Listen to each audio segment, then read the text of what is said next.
नमस्कार विद्यार्थी मित्रो, इयत्ता 7वी विषय भूगोल प्रकरण या ठिकाणी तिसरा गेल्या तासामध्ये आपण बघितलेलं होतं भारती आणि ओहोटी. या तासामध्ये आपण प्रकरण 4 हवेचा दाब या विषयाची माहिती या ठिकाणी आपण पाहणार आहोत. थोडे आठवूया.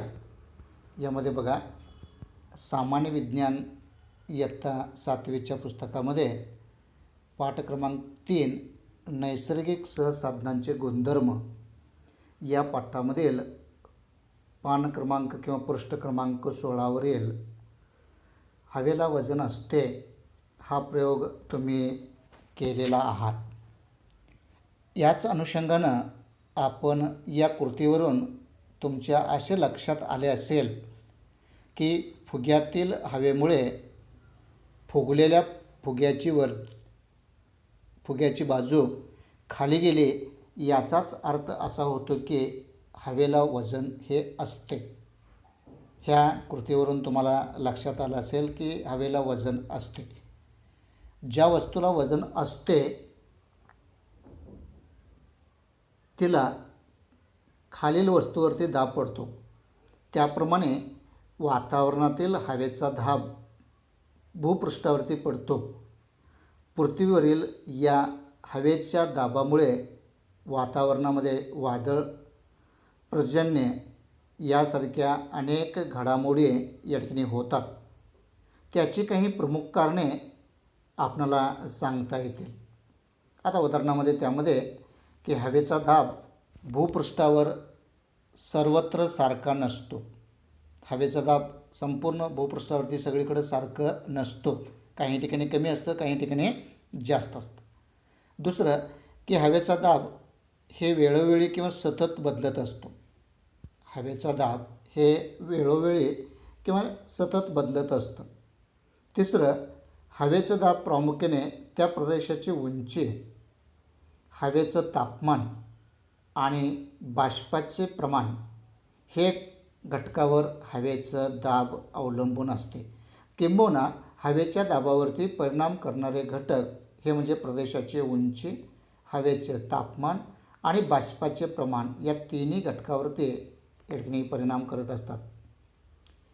त्यानंतर त्या प्रदेशाची उंची आणि हवेचा दाब यामध्ये विद्यार्थी मित्रांनो पहा, हवेतील धूलिकण, बाष्प, जड वायू इत्यादी घटकाचे प्रमाण भूपृष्ठालगत जास्त असेल.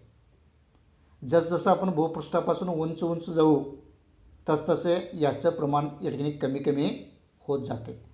म्हणजेच भूपृष्ठापासून जसजसे उंच जावे तसतशी हवा ही विरळ होत जाते आणि त्याचा परिणाम म्हणून हवेचा दाब उंचीनुसार या ठिकाणी कमी होत जातो. आता हवेचा दाब उंचीनुसार कमी होत जातो. हवेचे तापमान आणि हवेचा दाब हे पाहण्यासाठी आपण एक कृती करून पाहायची आहे आणि ही कृती या ठिकाणी दिलेली आहे चित्रामध्ये. बघा, ही कृती काय आहे इथं या ठिकाणी दाखवलेत बघा विद्यार्थी मित्रांनो. एक बघा, हवेत उंच जाणारा एक आकाशकंदील घ्या. या चित्रात दाखवलेत बघा आकाशकंदीलचा प्रयोग दाखवलेत का. हवेत उंच जाणारा एक आकाशकंदील या ठिकाणी प्रथम घ्यायचा आहे. आकाशकंदीलला साधारणपणे 5 मिली लांबीचा साधा दोरा बांधायचा आहे. 5 मीटर जसं आपण पतंगला बांधतो त्या पद्धतीनं, जेणेकरून तो पुन्हा आपणाला खाली आणता येईल. तिसरं कृती बघा की आकाशकंदिलाच्या पाकिटावरती लिहिलेल्या सूचनेप्रमाणे आकाशकंदील काळजीपूर्वक आपण उघडायचं आहे व त्यातील मेणबत्तीची वात पेटवायचं आहे. आणि काय होतं याचं आपण या ठिकाणी निरीक्षण या ठिकाणी करणार आहोत. आता काही वेळानं काय होणार आहे हे दिलेलं. काही वेळाने आकाशकंदीलला बांधलेल्या दोऱ्याने आकाशकंदील खाली उतरून घ्या व त्यातील मेणबत्ती विझवा. आता हे सगळं कृती झाल्यानंतर यामध्ये जे काही चर्चा होते ते आपण खाली पाहणार आहोत. कृती या ठिकाणी सर करत आहेत बघा, इथं चित्रामध्ये दाखवलेलं आहे. या पद्धतीनं आकाशकंदील आहे, त्याला एक 5 मीटर लांबीचा दोरा बांधलेला आहे आणि मेणबत्ती पेटवून अवकाशामध्ये सोडलेलं आहे. थोड्या वेळाने ते खाली खेचत आहेत. ही कृती या ठिकाणी आपल्याला या ठिकाणी दिसते. त्यानंतर बघा, मेणबत्ती पेटल्यावर आकाशकंदील लगेच आकाशाच्या दिशेने वर गेला का याचं निरीक्षण तुम्ही करणार आहात. आणि दुसरं की आकाशकंदील वर गेल्यावर मेणबत्ती विझली असती तर आकाशकंदिलाचे काय झाले असते, हे या ठिकाणी आपल्याला सांगणं आवश्यक आहे किंवा ते तुम्हाला सांगता आलं पाहिजे. मग याचं भौगोलिक स्पष्टीकरण विद्यार्थी मित्रांनो हे कृती आपण केलेलं आहे असं आपण समजूया. आणि याचं कृती काय आहे तर कृती आपण या ठिकाणी पाहणार आहोत. आता बघा, आकाशकंदिलातील हवा मेणबत्ती पेटल्यावर उष्णतेने गरम होऊ लागते. गरम हवा प्रसरण पावते, हलकी होते व वरच्या दिशेने जाऊ लागते. त्यामुळे आकाशकंदील आकाशाच्या दिशेने उचलला जातो. निसर्गातही असेच घडते. तापमान व हवेचा दाब याचा जवळचा संबंध आहे. जेथे तापमान जास्त असते तेथे हवेचा दाब कमी असतो. हे गोष्ट लक्षात घ्या विद्यार्थी मित्रांनो. तापमान व हवेचा दाब याचा संबंध अतिशय जवळचा आहे. जेथे तापमान जास्त असते तेथे हवेचा दाब कमी असतो. जास्त तापमानामुळे हवा गरम होते, प्रसरण पावते आणि हलकी होते. जमिनीलगतची अशी हवा आकाशाकडे वर जाते. त्यामुळे सदर प्रदेशातील हवेचा दाब कमी होतो. यासाठी तापमानाचे पट्टे आणि हवेचे दाबपट्टे याचा परस्पर संबंध असतो. परंतु या तापमानाच्या पट्ट्याच्या अक्षवर्ती विस्तार हा जास्त असल्यामुळं तर हवेच्या दाबाचे पट्टे कमी रुंदीचे असतात. त्यामुळं आकृती क्रमांक 4.2 अ आणि आकृती क्रमांक 4.2 ब या आकृतीचं जर आपण निरीक्षण केलं तर तुमच्या ठिकाणी ते लक्षात येऊ शकते. या आकृतीचं निरीक्षण जर केलं आपण तर आपल्याला सांगता येते की तापमानाचे पट्टे आणि हवेचे दाब पट्टे याचा परस्पर संबंध असतो. परंतु तापमानाच्या पट्ट्याचा अक्षवर्ती विस्तार हा जास्त असल्यामुळं असतो, तर हवेच्या दाबाचे पट्टे कमी रुंदीचे असतात. त्यामुळं आकृती क्रमांक 4.2 अ 4.2 ब पहा. समशीतोष्ण कटिबंधीय म्हणजे साधारणपणे 23.5 डिग्री 30 मिनिट ते 66 डिग्री 30 मिनिट या अक्षवर्त्याच्या दरम्यान असतात. बघा समशीतोष्ण कटिबंध कुठं दाखवलेलं आहे हे तुम्हाला लक्षात येईल का. बघा समशीतोष्ण कटिबंध 66.5 या ठिकाणी दाखवले. बघा विद्यार्थी मित्रांनो, समशीतोष्ण कटिबंध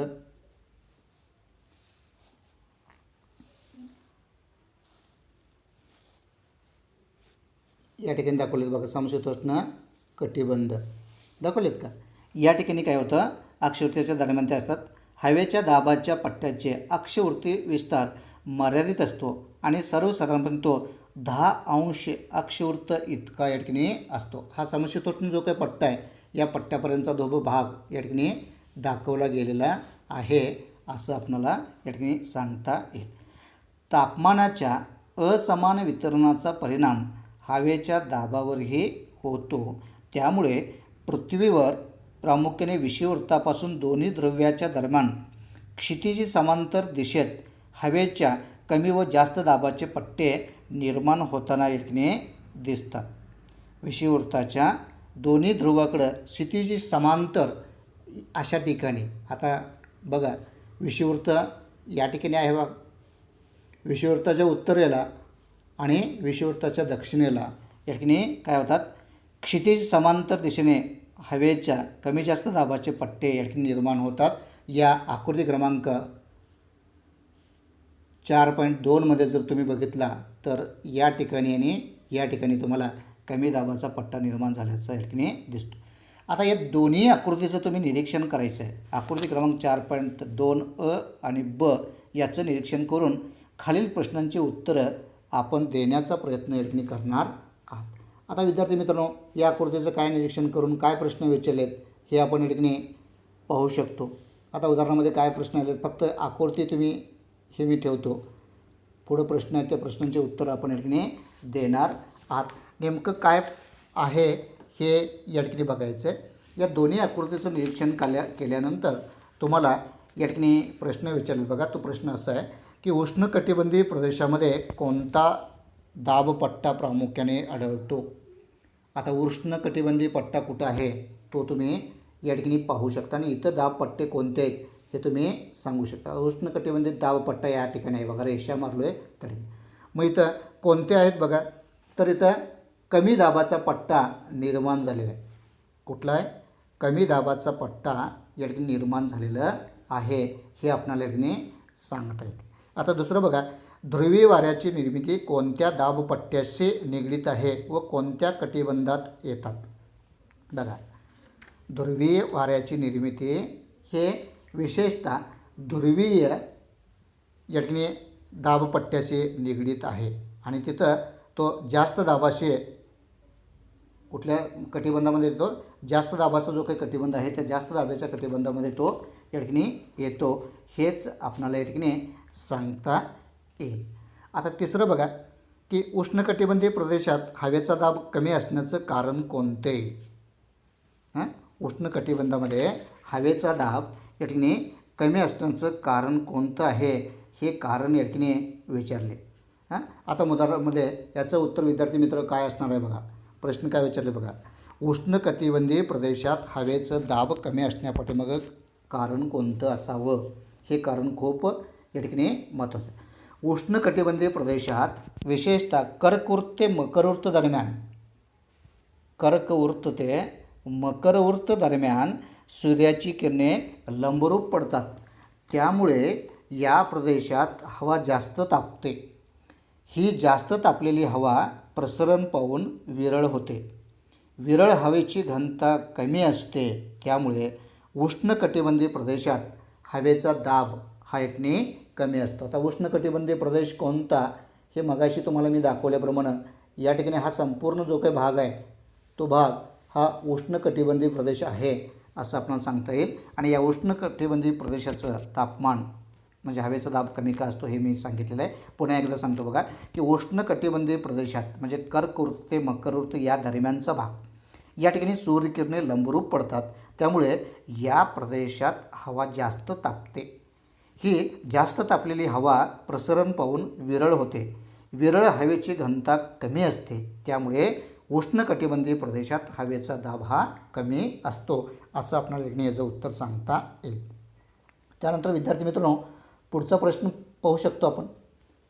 कुठला आहे बघा, समशीतोष्ण कटिबंधातून वाहणारे वारे कोणत्या दाबपट्ट्याशी संबंधित आहे. बघा, समशीतोष्ण कटिबंधातून वाहणारे वारे मध्य अक्षवर्तीय जास्त दाबपट्ट्याशी संबंधित आहे. आता समशीतोष्ण कटिबंधीय वारे कुठं वाहतात बघा, या ठिकाणी दाखवलेलं आहे. इथं तुम्हाला या आकृतीमध्ये मी दाखवू शकतो तुम्हाला समशीतोष्ण कटिबंधीय वारे कुठे आहेत, इथं आणि इथं. मग या ठिकाणी बघा, या कटिबंधातून वाहणारे वारे मध्य आणि अक्षवर्तीय जास्त दाबपट्ट्याशी संबंधित असल्यामुळं, जास्त हा जो काही विषुववृत्त आहे इथं याशी संबंधित असल्यामुळं त्या ठिकाणी काय होतं, अक्षवर्ती जास्त पट्ट्याशी संबंधित असल्यामुळं हे वारे याच्याशी निगडीत. त्यानंतर पुढचं पहा, प्रश्न काय पुढचा आहे, कमी दाब पट्ट्याचे म्हणजे कमी दाबाचे पट्टे कोणकोणत्या अक्षवृत्त्या दरम्यान या ठिकाणी आहे. आता कमी दाब पट्टा कुठं आहे तो आपण यामध्ये पाहू शकतो. यामध्ये दाखवलेत बघा, कमी दाबाचे पट्टे उत्तर आणि दक्षिण गोलार्धामध्ये 0 डिग्री ते 5 डिग्री अक्षवृत्त आणि 55 डिग्री ते 65 डिग्री अक्षवृत्ताच्या दरम्यान. बघा विद्यार्थी मित्रांनो, दोन्ही गोलार्धामध्ये या ठिकाणी 0 ते 5 या ठिकाणी आणि त्याचबरोबर उत्तर गोलार्धामध्ये सुद्धा आणि त्याचबरोबर 55 डिग्रीपासून इथं दाखवलेत बघा 55 पासून 65 डिग्री अक्षवृत्तापर्यंत हा जो काही भाग आहे तो भाग हा मुख्यतः या दरम्यान दाखवता येतो. म्हणजे कमी दाबाचे पट्टे दक्षिण गोलार्ध आणि उत्तर गोलार्धामध्ये 0° ते 5° अक्षवृत्त आणि 55° ते 65° अक्षवृत्ताच्या दरम्यान हे आपल्याला सांगता येते किंवा दाखवता येते. म्हणजे पूर्णपणे या ठिकाणी उत्तर गोलार्ध आणि दक्षिण गोलार्ध इथंपर्यंत 0 ते 5 आणि त्याचबरोबर दक्षिणेला 0 ते 5, उत्तरेला 0 ते 5, त्यानंतर दक्षिणेला 55 ते 65 अंश अक्षवृत्तापर्यंत, उत्तरेला 55 ते 65 अंश अक्षवृत्ताच्या दरम्यान हा कमी दाबाचा पट्टा निर्माण होतो असं आपल्याला याने म्हणता येईल किंवा सांगता येईल. त्यानंतर विद्यार्थी मित्रांनो, आपण या ठिकाणी हा भाग बघितल्यानंतर पुढे जाणार आहोत आणि त्या पुढच्या भागामध्ये बघा भूपृष्ठावरील दाबपट्टे, पुढचा जो काही मुद्दा आहे तो मुद्दा आपण पाहणार आहोत. भूपृष्ठावरील दाबपट्टे कोणते आहेत त्या पट्ट्यांचा विचार आपण या ठिकाणी करणार आहोत. बघा की सूर्यापासून पृथ्वीला मिळणारी उष्णता हे असमान आहे. विषुववृत्तापासून उत्तर ध्रुवाकडे आणि दक्षिण ध्रुवाकडे तापमानाचे वितरण असमान असते. त्यामुळे पृथ्वीवर प्रथम तापमानपट्टे म्हणजेच कटिबंध निर्माण होतात. तापमानपट्ट्याच्या पार्श्वभूमीवरती हवादाब पट्ट्याची निर्मिती या ठिकाणी होते. हेच आपल्याला या ठिकाणी पाहावं लागणार आहे. आता उदाहरणामध्ये बघा की एक विषुववृत्तीय कमी दाबाचा पट्टा. आता यामध्ये याची माहिती जर तुम्हाला सांगायची म्हटले तर विषुववृत्तीय कमी दाबाचा पट्टा ती आकृती पान नंबर या ठिकाणी तुम्हाला दाखवू शकतो. बघा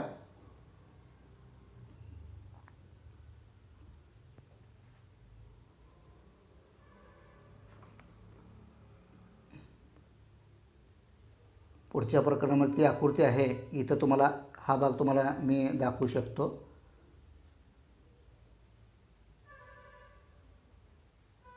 या ठिकाणी पाहू शकता तुम्ही. हां समजून घेण्यापुरतं आपण हे आकृती बघूया. काय विचारलं बघा, विषुववृत्तीय कमी दाबाचा पट्टा. आता हा पट्टा कुठं आहे, फक्त मी या ठिकाणी ती आकृती समजून घेण्यापुरतं आपण बघूया. तर हा बघा विषुववृत्तीय कमी दाबाचा पट्टा.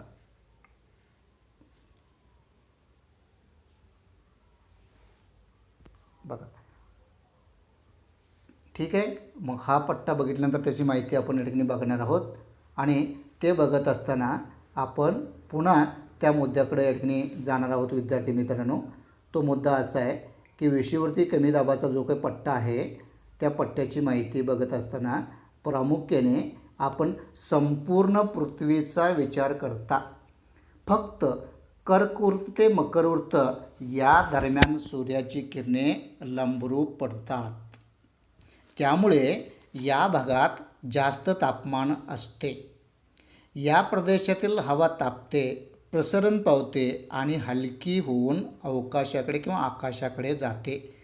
ही क्रिया सतत घडत असल्याने या प्रदेशाची मध्यवर्ती भागात 0 डिग्री ते 5 डिग्री उत्तर व दक्षिण अक्षवृत्ताच्या दरम्यान हवेचा कमी दाबाचा पट्टा या ठिकाणी निर्माण होतो. मगाशी जी काही आपण आकृती बघितली त्या आकृतीमध्ये हा विषुववृत्तीय कमी दाबाचा पट्टा या ठिकाणी दाखवलं गेलेलं आहे. तो पुढच्या पाठामध्ये सुद्धा आकृती क्रमांक 5.2 मध्ये पुन्हा या ठिकाणी दाखवलेलं आहे. त्यानंतर विद्यार्थी मित्रो, इथं सांगितलं बघा 0 अंश ते 0 डिग्री ते 5 डिग्री उत्तर आणि दक्षिण अक्षवृत्ताच्या दरम्यान हवेचा दाब कमी दाबाचा पट्टा या ठिकाणी निर्माण होतो. आता उदाहरणामध्ये हे ठिकाण कुठं आहे जर दाखवायचं म्हटलं तर याच आकृतीमध्ये तुम्हाला मी या ठिकाणी दाखवू शकतो. कुठं बघा, मगाशी जे स्पष्टीकरण बघितलं त्याचं म्हणजे विषुववृत्तीय कमी दाबाचा जो काही पट्टा आहे तो पट्टा त्याचं जे काही ठिकाण आहे तो ठिकाण 0 डिग्री ते 5 अंश किंवा 0 बघा इथून तो इथंपर्यंत 5 पर्यंत कुठं आहे तो इथं उत्तरेने दक्षिण दोन्ही बाजूला या ठिकाणी विषुववृत्तीय कमी दाबाचा पट्टा निर्माण होऊन उत्तर आणि दक्षिण अक्षवृत्ताच्या दरम्यान हवेचा दाबाचा पट्टा निर्माण होतो असं या ठिकाणी आपल्याला सांगता येईल. त्यानंतर विद्यार्थी मित्र दुसरा मुद्दा पाहणार आहोत आपण. प्रामुख्याने या ठिकाणी मध्य अक्षवृत्तीय जास्त दाबाचे पट्टे. विषुववृत्तीय प्रदेशातून आकाशाकडे गेलेली उष्ण व हलकी हवा अधिक उंचीवर गेल्यानंतर ध्रुवीय प्रदेशाकडे उत्तर व दक्षिण दिशेत वाहू लागते. उंचीवरील कमी तापमानामुळे ती थंड होऊन जड होते. जड झालेली ही हवा उत्तर व दक्षिण गोलार्धात साधारणपणे 25° ते 35° अक्षवृत्ताच्या दरम्यान जमिनीच्या दिशेने खाली येते. परिणामी उत्तर गोलार्धात आणि दक्षिण गोलार्धात 25 ते 35° अक्षवृत्ताच्या दरम्यान हवेच्या जास्त दाबाचे पट्टे निर्माण होतात. ही हवा कोरडी असते, त्यामुळे या प्रदेशामध्ये पाऊस पडत नाही आणि परिणामी पृथ्वीवरील बहुतेक उष्ण वाळवंटे हे या प्रदेशामध्ये आहेत. यासाठी आकृती क्रमांक 4.2 ब पाहायला तुम्हाला सांगितलेलं आहे. ती आकृती आपण या ठिकाणी पाहू शकतो. मध्य अक्षावरती जास्त दाबाचे पट्टे कुठं 25 कुठं आहे बघा, 25पासून 35पर्यंत म्हणून सांगितलेले, म्हणजे हा भाग तसं दक्षिणेला आणि उत्तरेला हा भाग या ठिकाणी दाखवलेले. मध्य अक्षावरती जास्त दाबाचा पट्टा, विद्यार्थी मित्रांनो हा निळा भाग दाखवलेत बघा दोन्हीकडं. मध्य अक्षावरती जास्त दाबाचा पट्टा, मग उत्तर गोलार्ध आणि दक्षिण गोलार्ध दोन्ही या ठिकाणी. आलं लक्षात? ठिकाणला कळालं? ठीक आहे. पुन्हा आता पुढं आपण जाणार आहोत. बघा तिसरा मुद्दा काय आहे तो त्यातला, तर उपध्रुवीय कमी दाबाचे पट्टे. पृथ्वीच्या ध्रुवाकडे जाणारा भाग तैलनिकदृष्ट्या वक्राकार आहे, त्यामुळं ध्रुवाकडील प्रदेशाचं क्षेत्र कमी कमी होत जाते. या आकारामुळे वाऱ्यांना बाहेर पडण्यास जास्त वाव मिळतो. पृथ्वीच्या पृष्ठभागावरील हवेच्या कमी घर्षणामुळे तसेच परिवलनाच्या गतीमुळे या भागातील हवा बाहेर फेकली जाऊन तेथे कमी दाबाचा पट्टा निर्माण होतो. हा परिणाम साधारणपणे 55° ते 65° अक्षवृत्ताच्या दरम्यान उत्तर आणि दक्षिण गोलार्धात दिसून येतो. आता हे ठिकाण कुठं आहे, हे ठिकाण तुम्ही या ठिकाणी मी दाखवू शकतो तुम्हाला. किती अंतर सांगितलं बघा विद्यार्थी मित्रांनो, यामध्ये उपध्रुवीय कमी दाबाचे पट्टे 55 ते 65. हे ठिकाण कुठं आलं, हे ठिकाण आपण या ठिकाणी पाहू शकता. या ठिकाणी आहे बघा, या 55 ते 65 उत्तर आणि दक्षिण या भागामध्ये दाखवलेले. 55 अक्षवृत्तापासून 65 अक्षवृत्तापर्यंत दक्षिणेला, 55 अक्षवृत्तापासून 65 अक्षवृत्त उत्तरेला हा प्रामुख्याने उपध्रुवीय कमी दाबाचे पट्टे आपणाला पाहायला येतात. त्यानंतर विद्यार्थी मित्रांनो आपण या ठिकाणी तो चौथा भाग बघायचा, ध्रुवीय जास्त दाबाचे पट्टे. या आकृतीचं दोन्ही आकृतीचं निरीक्षण केलं तर तुम्हाला सांगता येईल की दोन्ही ध्रुवीय प्रदेशात वर्षभर तापमान 0°C कमी असते. कुठं, तर उत्तर ध्रुव आणि दक्षिण ध्रुव या ठिकाणी आणि या ठिकाणी किंवा इथं आणि इथं नेहमी तापमान किती असते, 0°C कमी असते. त्यामुळे हवा थंड असते. परिणामी ध्रुवीय प्रदेशात पृथ्वी पृष्ठाजवळ हवेचे जास्त दाबाचे पट्टे निर्माण होतात. त्यांना आपण ध्रुवीय जास्त दाबाचे पट्टे असे म्हणतो. ही स्थिती प्रामुख्याने 80° अक्षवृत्तापासून 90° अक्षवृत्तापर्यंत या ठिकाणी पाहायला मिळते. तो ठिकाण म्हणजे साधारणपणे इथून ते पूर्ण दक्षिण गोलार्धापर्यंत आणि इथून ते या पद्धतीनं आपण या ठिकाणी सांगू शकतो. 80° अक्षवृत्तापासून 90° अक्षवृत्तापर्यंत म्हणजे उत्तर आणि दक्षिण अक्षवृत्ताच्या दरम्यान ते दिसून येते.